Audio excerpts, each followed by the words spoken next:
waxaan uga dacwooda mala qof caawinay mala umadiina Soomaaliyeed ilaahay hadaa ka baqaysay caawiya umada dhan nin weyn oo sharaf leh u maleeyaa so many times farxumay please walaalahay hadaa tiin umadiina Soomaaliyeed caawiya please waan bareeyaa walaal soo aragtay ra'iisul wasaaraha Soomaaliya soo aragtaa soo dhaweynaysa fikirkaaga soo dhaweeyaa abeeso soo dhaweeyaa abeeso weeye walaal abeeso muxuu ku yahay anu meesha ilaa hadda ra'iisul wasaare ma jeedo hoos baa u jeeday waxaan ra'iisul wasaare lama dhigi karo kadib markii loo magacaabay xilka wasiirka koobaad ee xukuumadda Soomaaliya shakhsiga naftiisii iyo sharafkii uu lahaa agdhigay ururka gumaadka qarannimada iyo horumarka ummadda Soomaaliyeed ee Damul Jadiid ina Cabdi Barre oo hadda ah wasiirka koobaad ee xukuumadda Soomaaliya maalmo kadib waxaa soo shacbaxay doorkii uu ku lahaa xildhibaano iyo wasiiro lagu dilay bartamaha magaalada Muqdisho teeramkii hore ee Xasan Sheekh Maxamuud uu xukunka hayay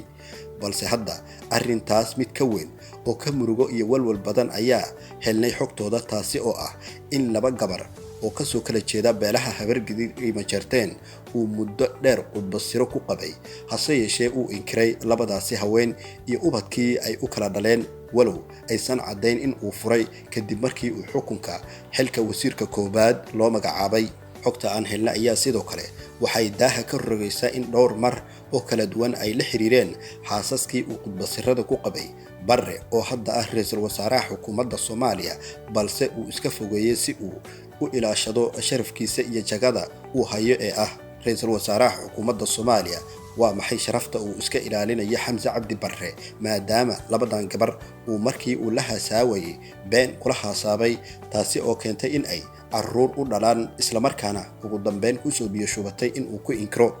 Maryama ma aha magaceeda saxda laakiin tabinta ayaan u isticmaali doonaa waxa ay gabadhan ka soo jeedaa Habargidid waana ceer ayaan le hal wiil ay u dhashay taasi oo lagu magacaabo Luqmaan Xamza Cabdi Barre halka Mustalifa oo iyana aan ahayn magaceeda dhabta ah balse waa gabar ka soo jeeda beesha Majarteen gaar ahaan jufada Maxamuud Saleebaan waxaana ay u dhashay Xamza Cabdi Barre laba gabdhood inkastoo magacyadooda lagu soo gaabiyay Nasra iyo Najma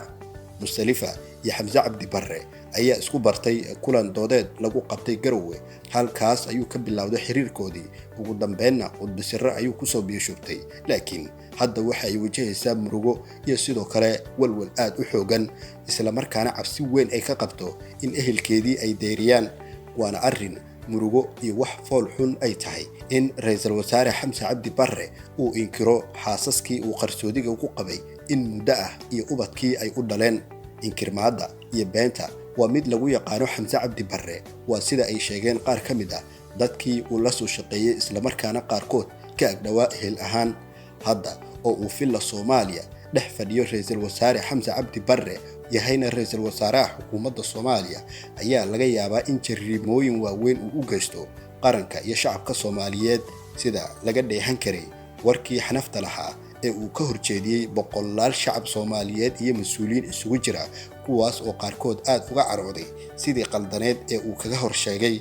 mas'uuliyiintaasi iyo shacabkaba Xamza Cabdi Barre waa shakhsi marka loo eego aad ula shaqeeya dawladda Kenya lagana yaabo in sirta qaranka Soomaaliyeed uu u dusiyo dawladda Kenya xogta aan helna ayaa sidoo kale sheegaysa in Xamza Cabdi Barre uu ka shaqeeyay in dawladda Kenya 5 bisha Luulyo loo sii daayo qaadkii ay keeni jirtay Muqdisho taasi oo aan wax nacfi ah Soomaaliya ka heli doonin oo ay malaayiinteeda lacag ay iska cuni doonto dawladda Kenya waana arrin jab ku ah qaranka Soomaaliyeed arrintaana waxa aad uga walaacsan Xabiibul Malaayiin Maxamed Cabdullaahi Farmaajo oo ganafka ku dhuftay iskana diiday rabitaanka dawladda Kenya haddii aanay suuq isdhaafsi labada dalba uu dhexmaro haddii kalena gabi ahaanba la joojiyo in hal dhinac uu wax faa'iido